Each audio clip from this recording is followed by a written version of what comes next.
Mais uma vez, boa noite, igreja. Que a graça e que a paz de Cristo estejam com todos. Nós estamos nessa série de mensagens intitulada Como Foi, Como Deve Ser, onde nós estamos lendo o livro de Atos dos Apóstolos, o livro que o evangelista Lucas escreveu, acerca como que foi a primeira igreja de Cristo e como nós devemos ser como igreja de Cristo nos dias de hoje. E o tema da mensagem de hoje é: os apóstolos são libertos por um anjo. Está lá no capítulo 5 do livro de Atos, dos versos 17 ao 32. Abra lá.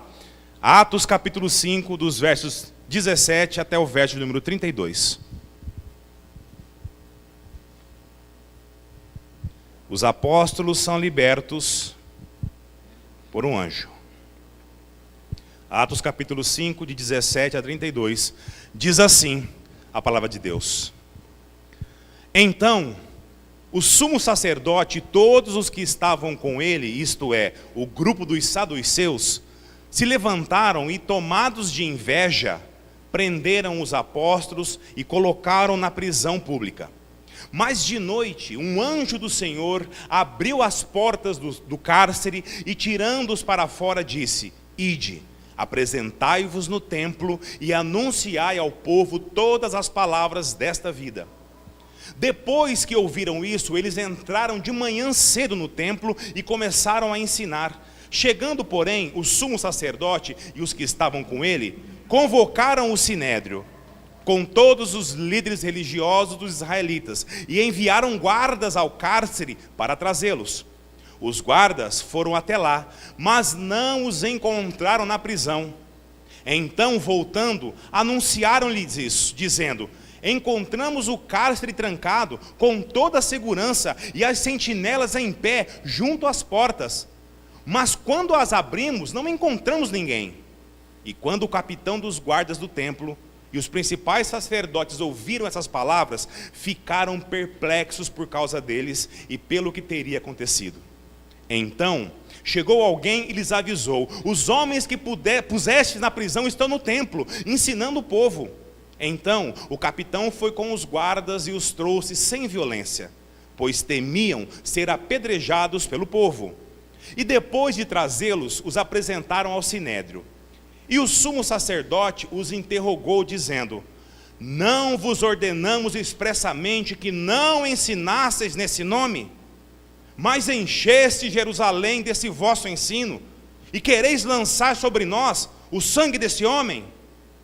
Respondendo, Pedro e os apóstolos disseram: É mais importante obedecer a Deus que aos homens. Deus de nossos pais ressuscitou Jesus, a quem vós matastes, pendurando no madeiro. Sim, Deus com a sua destra o elevou a príncipe e salvador, para conceder a Israel o arrependimento e o perdão de pecados. E nós somos testemunhas dessas coisas, e também o Espírito Santo, que Deus concedeu aos que lhe obedecem.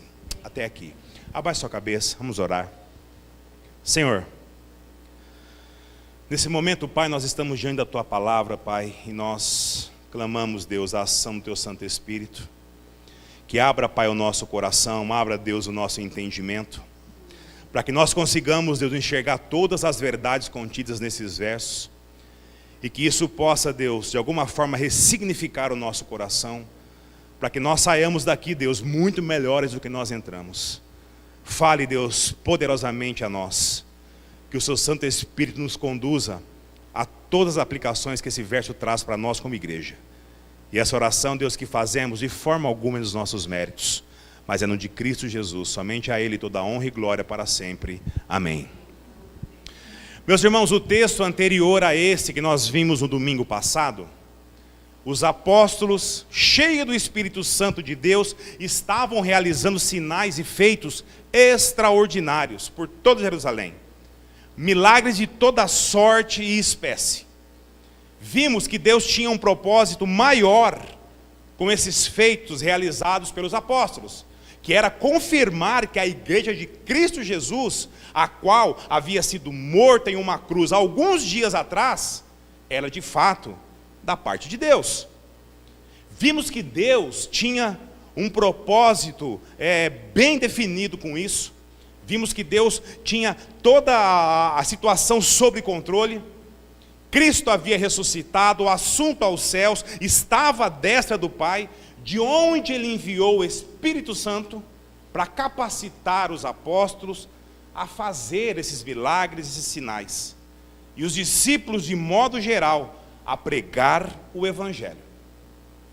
Já havia se iniciado uma perseguição contra eles, nós vimos isso num texto anterior também, por causa justamente disso.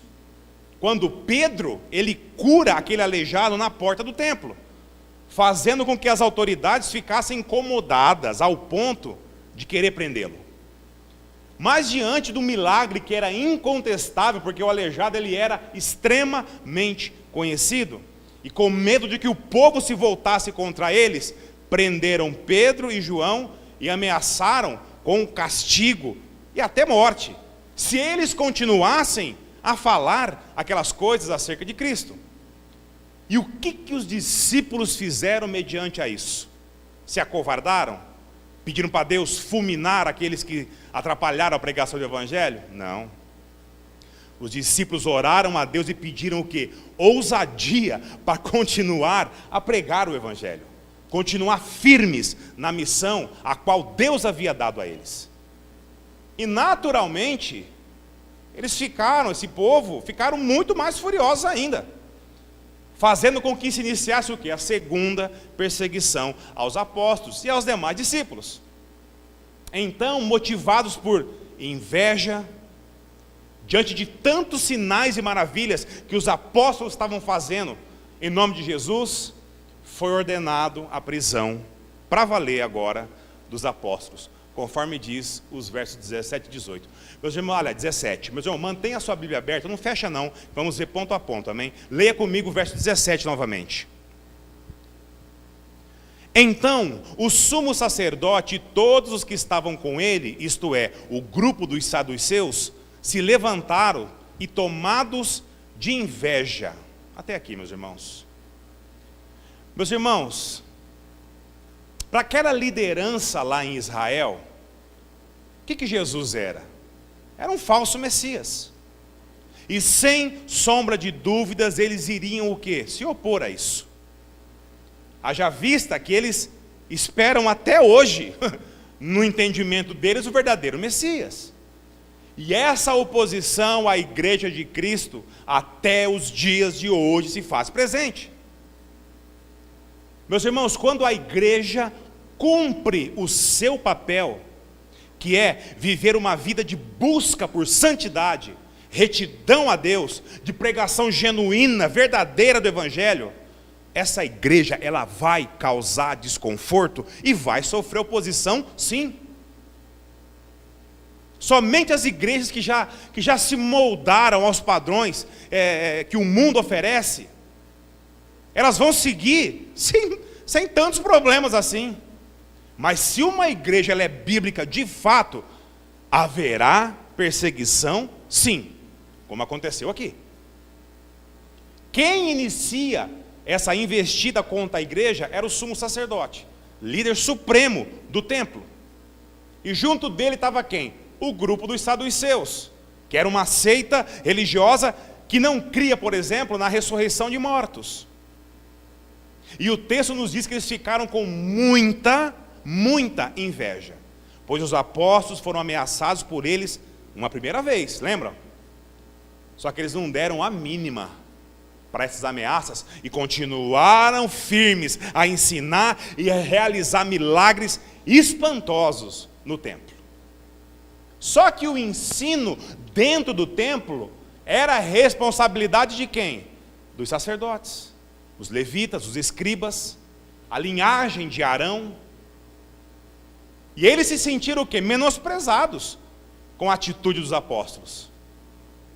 Na primeira vez, irmãos, prenderam Pedro e João, mas como não havia como manter eles presos, eles soltaram. Mas agora, no verso 18, acompanha comigo.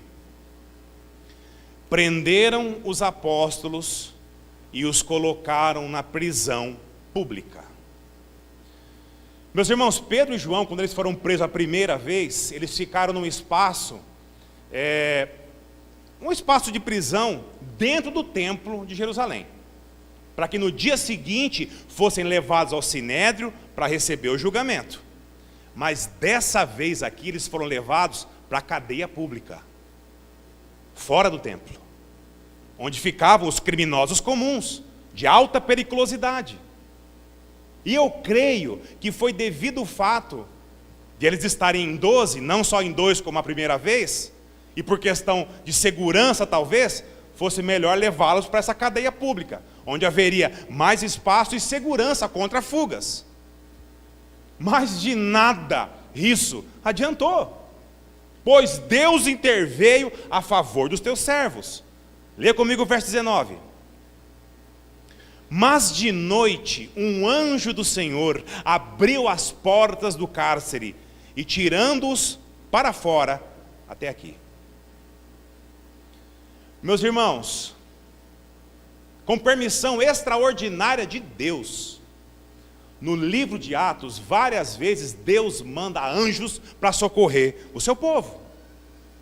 Mais para frente, ele vai mandar um anjo que vai libertar Pedro, que será preso novamente pelo mesmo motivo. Depois ainda, já no ministério do apóstolo Paulo, Deus pelo menos uma vez vai enviar o anjo para socorrer ele em momento de dificuldade. O que parece é que é o mesmo anjo, né? Talvez um especialista em abrir cadeias, será? Mas o fato é que os anjos são mensageiros de Deus. Mensageiros de Deus. Geralmente agem de forma invisível, imperceptível, passando dessa forma por mim e por você, e fazendo a obra de Deus. Irmãos, sem sombra de dúvidas, eles estão presentes na minha e na sua vida, nos acompanhando, e com certeza você já deve ter recebido em algum momento da sua vida algum livramento especial, ou ser salvo de alguma situação extremamente difícil pelas mãos de algum mensageiro, de algum anjo amado de Deus. Eles não se materializam, ou seja, eles não se tornam visíveis para mim e para você, a não ser que seja em situações bastante específicas, como essa aqui, onde os fundamentos da igreja cristã estavam sendo lançados por Deus. Por isso, nós não devemos esperar que a manifestação de anjos seja uma coisa comum, sabe? Rotineira, como muitos afirmam por aí. Nós não somos ensinados pelo Novo Testamento a ficar esperando socorro da parte de Deus através de anjos que se materializam e que, ao invés de nos salvar de uma situação difícil, ele vai sentar comigo, com você, e vai, irmão, é eu, sabe? E como se fosse uma vida comum. Não, eles são mensageiros do Senhor. Os anjos são espíritos ministradores da vontade de Deus. Para quem? Para aqueles que vão herdar a salvação. E eles fazem isso sem que eu e você percebamos fisicamente, exceto em situações como essa, vivida pelos apóstolos aqui. Amém, igreja? O texto nos diz que esse anjo abriu as portas da prisão. E como que ele fez isso? O texto não diz. Mas alguma coisa esse anjo fez, que os apóstolos foram tirados do cárcere sem que ninguém percebesse. Afinal, eles estavam onde? Numa prisão. Existiam guardas, sentinelas nas portas. Talvez o anjo fez esse povo dormir, talvez fechou a visão e a percepção deles, como os anjos fizeram lá em Sodoma, ferindo a visão daqueles homens daquela cidade, para que eles não encontrassem a porta da casa de Ló. Se você leu lá em Gênesis, você vai entender o que eu estou falando. Enfim, alguma coisa esse anjo fez, e levou eles para fora da prisão, para as ruas. o texto diz que esse anjo trazia uma mensagem da parte de Deus. Meus irmãos, a palavra anjo, ela tem origem no termo grego ágelos, que significa mensageiro. E que mensagem era essa que ele trouxe da parte de Deus? Lê comigo o verso 20. Ele disse: ide, apresentai-vos no templo e anunciai ao povo todas as palavras dessa vida. Meus irmãos, a mensagem de Deus foi muito clara. Volta lá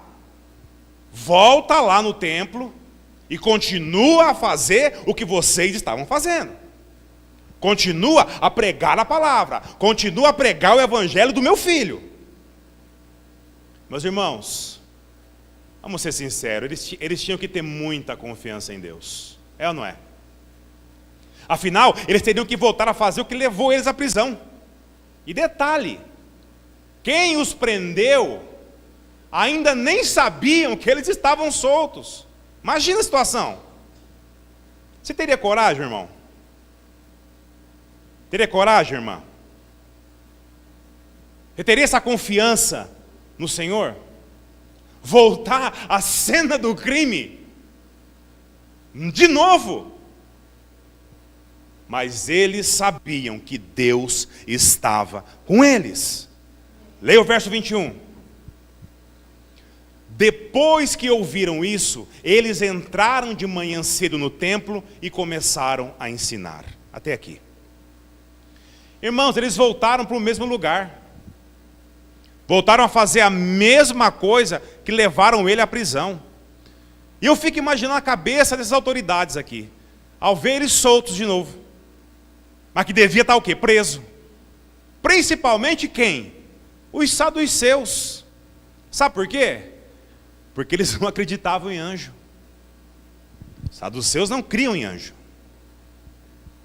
Aqui nós podemos ver Deus meio que ironizando a situação, confundindo a cabeça dos homens. Ah, você não crê em anjo? Pois bem, anjo, desce lá e solta eles. Mas, irmão, nosso Deus, Ele é maravilhoso. Eles eram os entendidos aqui da palavra, da lei de Deus. E Deus mostra que eles não sabiam absolutamente nada sobre o Senhor. E o verso 21 continua, lê comigo. Chegando, porém, o sumo sacerdote e os que estavam com ele, convocaram o sinédrio com todos os líderes religiosos israelitas e enviaram os guardas ao cárcere para trazê-los. Imagina a cena comigo aqui, ó. Todos convocados para comparecer lá no sinédrio, sumo sacerdote, os saduceus, todos os demais líderes religiosos e autoridades. Eles enviam esses guardas ao templo, aliás, para ir buscar os apóstolos, pois eles estavam na cadeia pública, que era fora. E chegando lá, o que eles viram? Leia o verso 22. Os guardas foram até lá, mas não os encontraram na prisão. Então, voltando, anunciaram-lhes isto. Imagina, provavelmente foram eles que levaram os apóstolos para lá, pois eram os guardas do templo, onde eles foram presos. E chega lá, cadê? Ninguém. Cela trancada, mas vazia. O que eles fizeram? Leia o verso 23. Encontramos o cárcere trancado com toda a segurança, e as sentinelas em pé junto às portas, mas quando as abrimos, não encontramos ninguém. Como explicar isso aqui? Imagina você sendo um desses guardas, que levaram esses homens lá à noite, e foram lá buscar de manhã. Tudo certo, trancado, sentinela na porta, mas cadê esses homens? Como que explicar isso? Ninguém lá dentro. Claro que era de se admirar uma coisa dessas. Afinal, eles tinham o quê? Certeza que eles trancaram eles lá. E por segurança botaram o quê? Sentinelas nas portas. Então eles voltam com a complicada missão de relatar o ocorrido aos demais que estavam lá esperando. Leia o verso 24.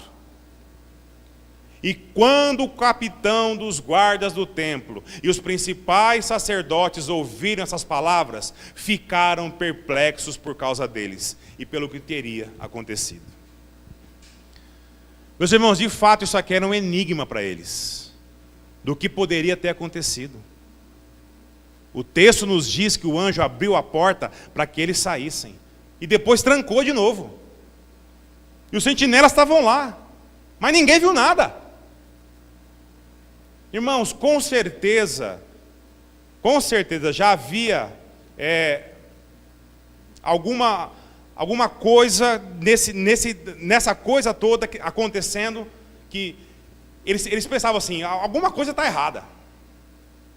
Algo incomum, inexplicável está acontecendo aqui. Porque para toda essa gente, os apóstolos eram o quê? Eles não eram homens de Deus, não.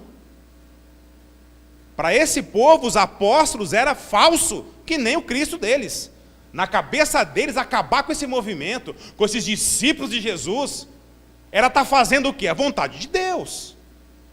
Então, olhar para uma situação misteriosa dessa, e eles estarem o quê? Do lado de fora da prisão, sem ninguém ter visto nada. Mas, isso não soava bem. Jesus, para eles, era um falso profeta. Os apóstolos, para ele, também passavam de falsos, por ser discípulo. E diante disso, de achar que Deus estava com eles na missão de acabar com a igreja, eles não conseguiam encontrar uma explicação, digamos, razoável para o que estava acontecendo. E com certeza, assim como já haviam acusado Jesus de fazer todos aqueles milagres em nome de quem? De Beelzebu, em nome de Satanás, com certeza aqui eles ficaram pensando a mesma coisa.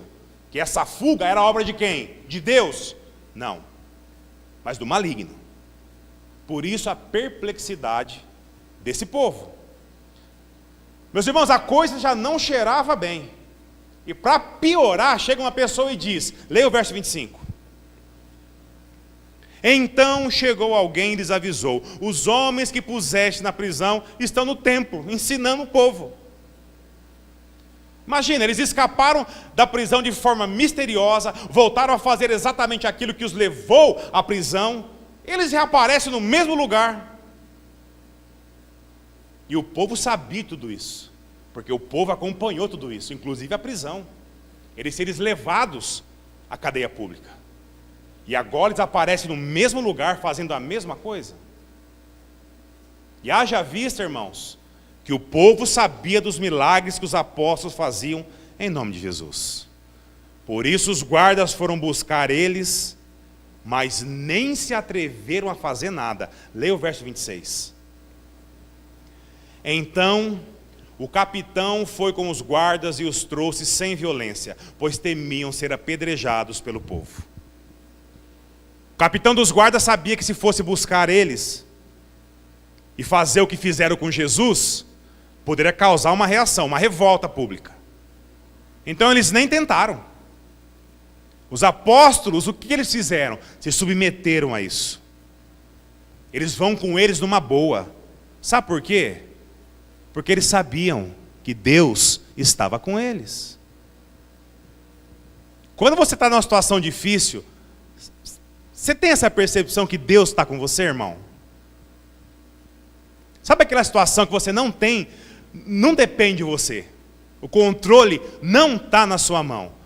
Mas há um grau de periculosidade muito grande naquilo. Você fica em paz porque você sabe que Deus está com você, irmão? Então eles chegaram no Sinédrio. Leia os versos 27 e 28 comigo. E depois de trazê-los, os apresentaram ao Sinédrio, e o sumo sacerdote os interrogou, dizendo: não vos ordenamos expressamente que não ensinasseis nesse nome? Mas vocês encheste Jerusalém com esse vosso ensino, e agora quer lançar sobre nós o sangue desse homem? Meus irmãos, nesse verso aqui podemos ver 3 acusações que o Sinédrio estava fazendo. Primeiro era desobediência. Não vos ordenamos expressamente que não ensinasses de novo nesse nome? A primeira perseguição, quando Pedro cura aquele aleijado, eles ameaçaram os apóstolos com isso aqui: proibição de falar o que quer que seja sobre Jesus. Mas os apóstolos não deram a mínima para isso. Pelo contrário, pediram a Deus ousadia para continuar a falar de Cristo. E a segunda acusação? Eles foram acusados de persistência. Mas vocês encheram Jerusalém com esse vosso ensino. Meus irmãos, isso aqui é uma maravilha. Preste atenção, igreja. Isso daqui é uma maravilha.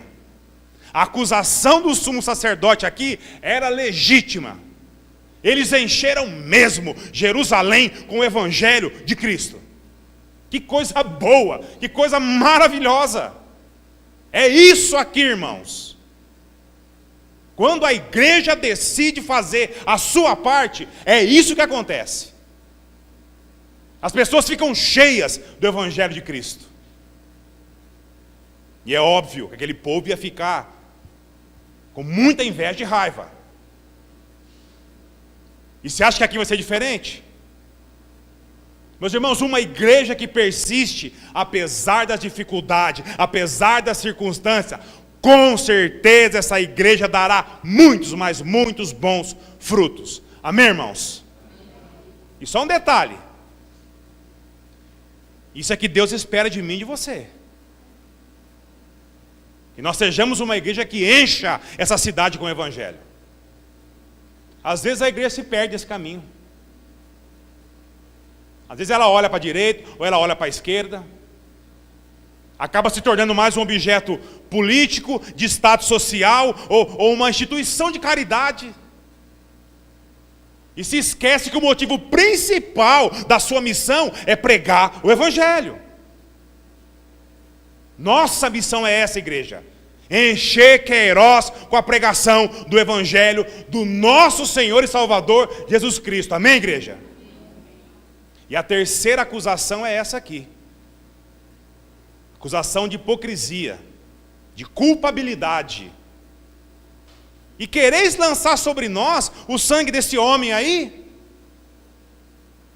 Meus irmãos, uma parte da pregação dos apóstolos lá no início dizia que as autoridades de fato haviam matado o Messias e que Deus havia ressuscitado. Nós não falamos isso hoje, quando a gente prega o evangelho, mas lá eles falavam, de forma aberta, de forma clara, na lata, de quem quer que fosse.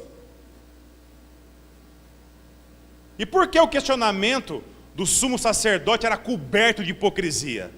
Mateus 27, de 20 a 3. Não precisa abrir não, mantenha a sua Bíblia aí. Mas os principais sacerdotes e líderes religiosos convenceram as multidões a que pedissem Barrabás e mandassem matar Jesus. Então o governador perguntou-lhes: qual dos dois quereis que eu solte? Eles disseram: Barrabás. E Pilatos perguntou-lhes de novo: que farei então com esse Jesus chamado Cristo? Todos disseram: que seja crucificado. Pilatos, porém, disse: mas que mal ele fez? Eles, contudo, gritaram ainda mais: que seja crucificado. Meus irmãos, foram eles que instigaram a multidão que era melhor libertar Barrabás e condenar Cristo. E quando Pilatos disse que não queria ter culpa alguma na condenação de Jesus, o que esses líderes aqui, juntamente com o povo, disseram? Mateus 27, 25. E todo o povo respondeu: o sangue dele caia sobre nós e sobre nossos filhos. Ou seja, eles estavam certos que Jesus era um falso Messias. E disseram assim: tá, se vier castigo de Deus, coisa que a gente duvida, que ele caia sobre nós e sobre toda a nossa descendência. Eles mesmos se colocaram debaixo do peso da mão de Deus. Algumas décadas depois, Deus enviou quem? Os romanos, que acabaram com toda Jerusalém, matando quase 500 mil de pessoas. 500 mil de pessoas ao fio da espada e queimados. Meus irmãos, com Deus não se brinca. E dito isso, Deus levanta Pedro e os demais para dar uma resposta ao sumo sacerdote e aos demais do sinédrio. Leia o verso 29 comigo. Respondendo, Pedro e os apóstolos disseram: é mais importante obedecer a Deus que aos homens. Amém. Primeiro ponto de Pedro aqui, ele vai fazer um breve resumo do sermão que ele fez lá em Pentecostes, que nós vimos já esses dias atrás. Lembra do sermão que ele fez? Primeiro ele responde a pergunta do sumo sacerdote com outra pergunta. Ele fala: o que é mais importante? Você que é entendido na lei aí, o que é mais importante? Obedecer a vocês ou obedecer a Deus? Meus irmãos, os apóstolos aqui não estão menosprezando, tá? As autoridades. Não. Deus nos ordenou que nós devemos nos sujeitar às autoridades. Porém, desde que ela esteja fazendo o que é correto aos olhos de Deus. Isso se aplica a mim e a você. Se alguma autoridade sugerir, quando eu falo autoridade, pode ser autoridade pública, pode ser no seu trabalho, pode ser aonde quer que seja. Se alguma autoridade lhe sugerir, ou mesmo querer obrigar você a fazer algo que você sabe que vai desagradar a Deus, a sua resposta, a minha resposta, tem que ser igual a de Pedro. Amém, igreja? E aqui Pedro está justificando também o porquê não cumpriram a primeira ordem que eles deram. Porque a ordem do sinédrio é para eles calar a boca. Vocês calam a boca de vocês, que é o melhor que vocês fazem. Para de pregar essas conversas fiadas sobre esse tal de Cristo aí. E como eles sabiam que a vontade de Deus era o contrário, o que eles fizeram? Obedeceram? Não, acho que não. Eles cumpriram a ordem de quem? De Deus. E o segundo ponto da resposta de Pedro está aqui no verso 30. Leia comigo.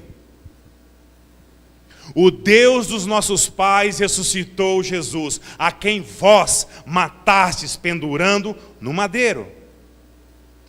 Meus irmãos, Pedro, para quem era um pescador ignorante, iletrado, analfabeto, é impressionante quando você se coloca nas mãos de Deus, o que Deus faz com você, irmão.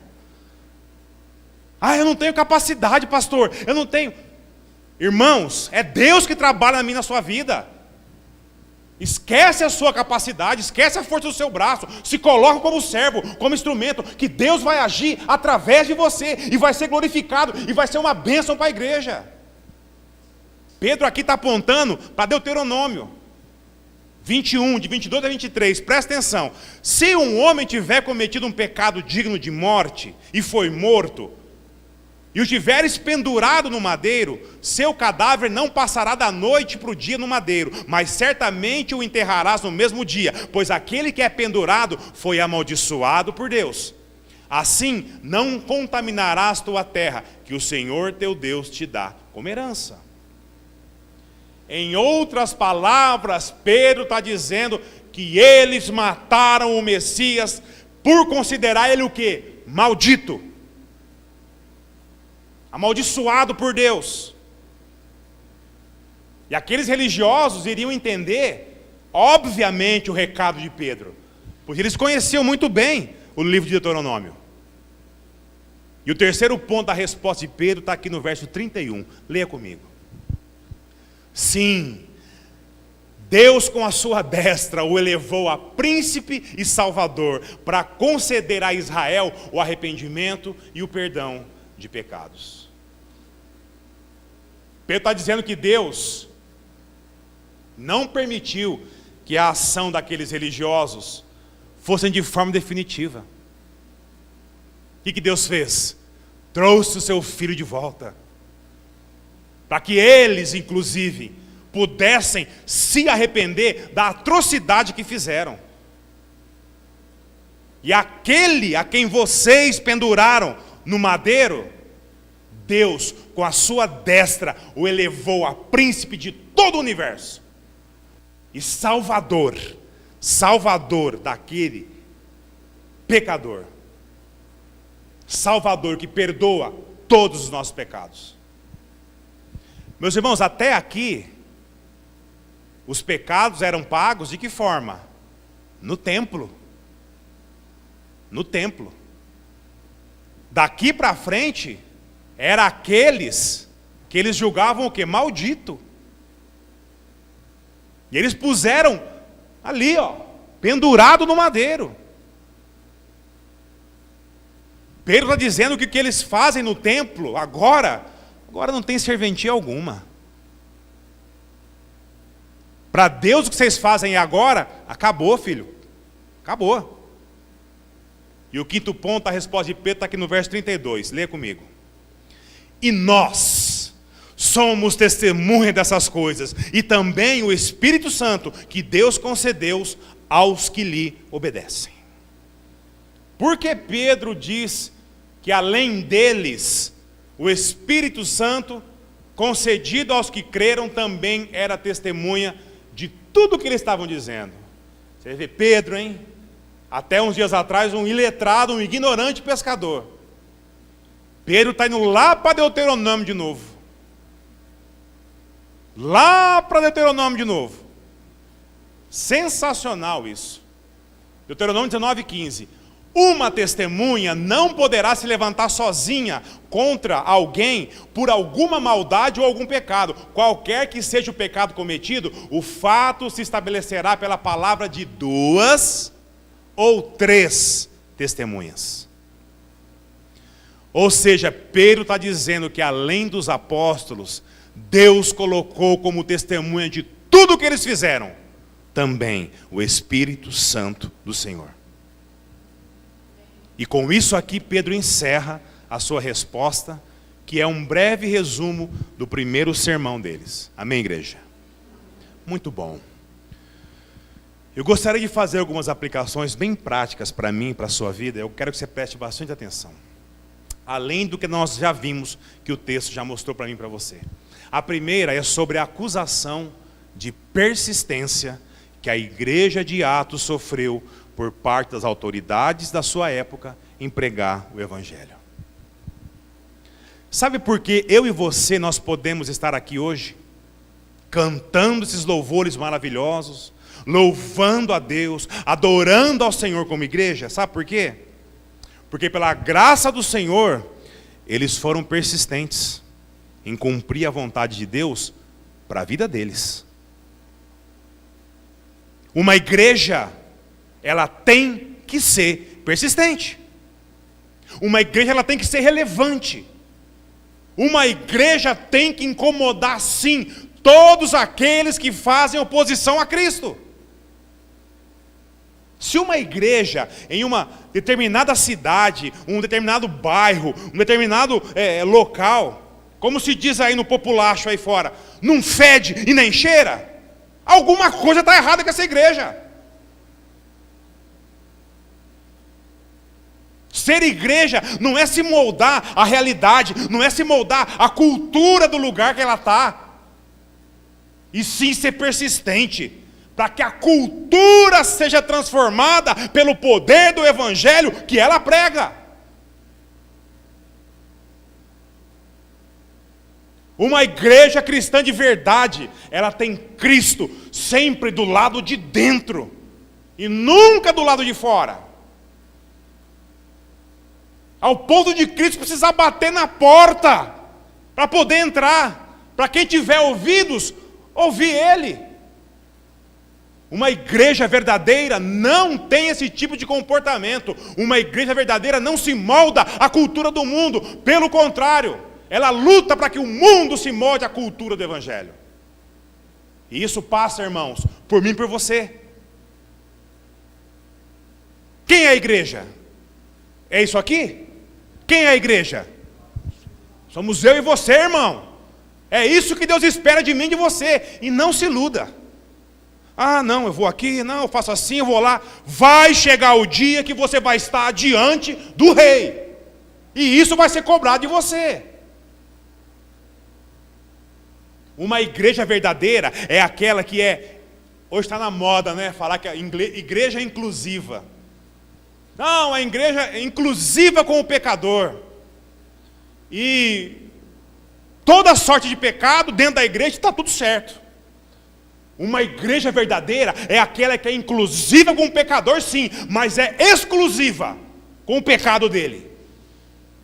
Uma igreja genuína não se congratula com a vida de pecado. Não acha que o jeitão que você vive, não acha que o jeitão que você lida com as coisas, não acha que aquilo que só você sabe que você faz, que é contrário à vontade de Deus, que ofende a santidade de Deus, que ofende tua esposa, ofende teu marido, ofende até a sociedade que você vive, não acha que você escondendo isso, está tudo certo. Porque nós temos um Deus que esquadrinha o meu e o seu coração. Ele tudo sabe, Ele tudo vê. E isso vai ser cobrado de você, se você não confessar esses pecados e não se arrepender a tempo. Não briga com isso não, irmão.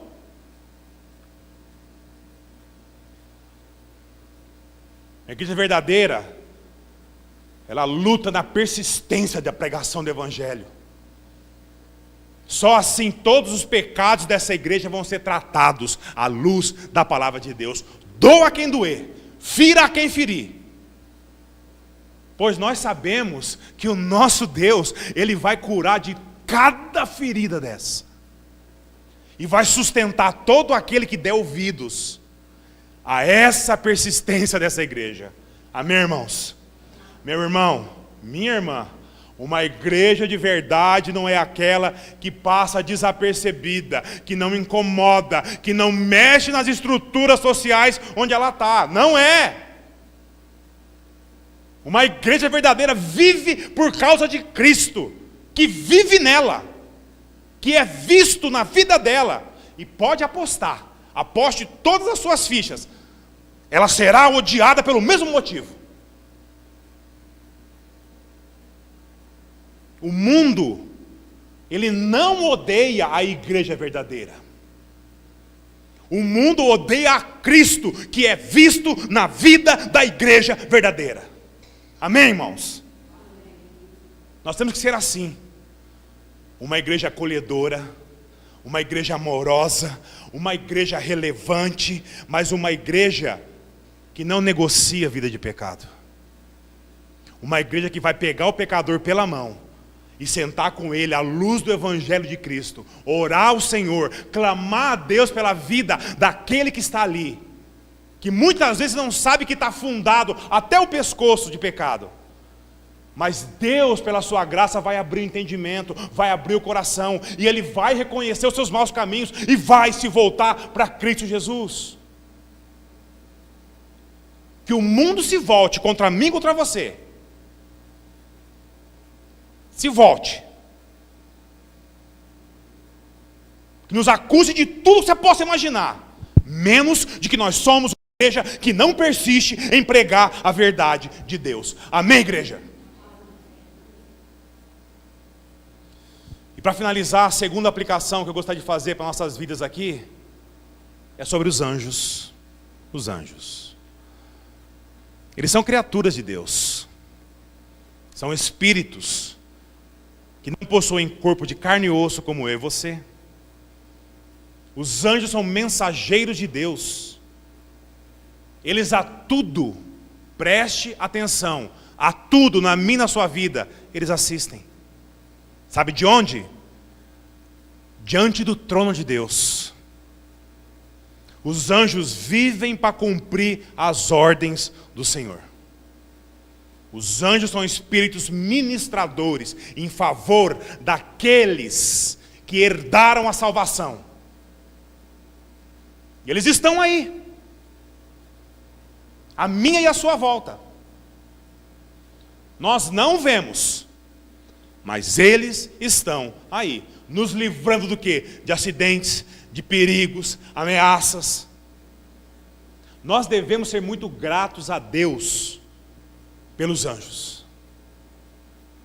Mas assim como criaturas que são, nós não podemos adorar eles. De verdade, irmão, eu não sei qual que é a sua teologia com relação a isso, o que foi ensinado a você com relação a isso. Eu não sei qual que é a percepção que você tem com relação a anjo. Mas nós devemos adorar a Deus e ser grato pelo ministério dos anjos. Há igrejas por aí que falam de menos sobre os anjos. Mas há igrejas por aí que falam demais. As que falam de menos atribuem isso ao fato de ele sendo criatura. Nós homens, com o coração pecaminoso que nós temos, nós somos o quê? Tendenciosos a nutrir uma espécie de adoração a anjo. Vai na casa do povo que você vai ver aí. É anjo pendurado da casa inteira. E eles falam de menos. Nós sabemos o que um certo anjo fez ainda nas alturas do céu, querendo para si o quê? Uma adoração que só podia ser dada a Deus. E ele conseguiu. Ele arrastou uma legião de outros anjos com ele, e que custou a cabeça de cada um. Sendo banidos da presença de Deus, lançados aqui, nessa terra, e com um fim, presta atenção, com um fim já decretado por Cristo, lá na cruz do Calvário. Vocês sabem de que eu estou falando. Por outro lado, há igrejas que falam tanto de anjo, mas tanto de anjo, que Cristo passa a ser uma figura coadjuvante. Os louvores dessa igreja é anjo para tudo quanto é lado. Na adoração dessa igreja, anjos aparecem a todo momento. No seu culto tem mais anjo do que servo de Deus. Tem pessoas que vê anjo em tudo, assim como tem pessoas que não vê anjo em nada. Mas uma coisa é fato, eles estão aí. E a nossa gratidão a Deus se deve ao fato do ministério dado a eles, em favor de mim e de você. Você já parou para louvar a Deus pela grandeza da dignidade que é oferecida a mim e a você, irmão? Muito livramento meu e seu, na minha e na sua vida, ministrado por esses servos de Deus, por ordem do Senhor. Os anjos são diáconos de Deus, que acompanham em nosso favor, de onde? Lá das regiões celestiais. Irmãos, é um privilégio saber que Deus, na sua infinita graça, na sua misericórdia, designou seres tão ricos em poder, para que o plano dele se cumpra à risca na minha e na sua vida. Isso é graça, igreja. Amém? Isso é amor do Senhor pelos seus filhos. E em nós há uma esperança, que assim como os anjos hoje vivem para adorar a Deus em seu reino, em seu trono, assim nós também faremos quando chegarmos na glória de Deus, e junto deles iremos adorar o nosso Senhor e Salvador Jesus Cristo por toda a eternidade, como uma igreja que foi persistente em cumprir a vontade de Deus para a sua vida, durante todo o seu ministério aqui na terra. Amém, igreja? Que essa seja uma verdade na minha e na sua vida.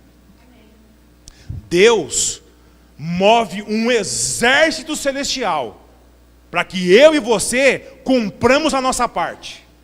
E é isso que Deus espera de cada servo dele.